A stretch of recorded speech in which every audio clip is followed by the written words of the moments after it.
Hurricane Milton is back up to 155 mile per hour winds, now right on the crust of a Category 5. They don't get much worse than that, folks. And you can see this eye is going through what we call eye wall replacement.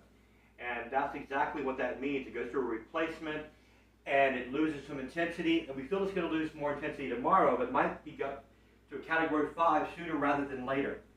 So you need to get out of this area, all right? Especially here in Tampa, down to Fort Charlotte. You stay, you die. That's what the officials are saying. Because they learned their lesson, of course, after what happened with many other hurricanes that have hit over the years. Okay, so we've got watches and warnings. The entire state of Florida, if you can believe it, is under a hurricane warning. The entire state is under a hurricane warning. I don't remember if that has ever happened in recorded history. But this is a big deal. People are going to lose their lives. You're going to talk about billions of dollars of property damage. Okay?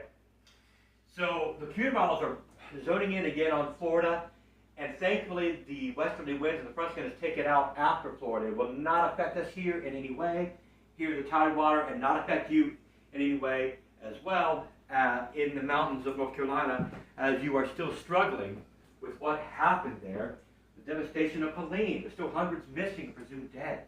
We're going to have the same type of thing, but this time it's a Florida problem, a big one at that. This is a huge storm. It's going to continue to expand, and the eye wall will continue to expand as well. Even if it weakens, it will still have Category 4 storm surge.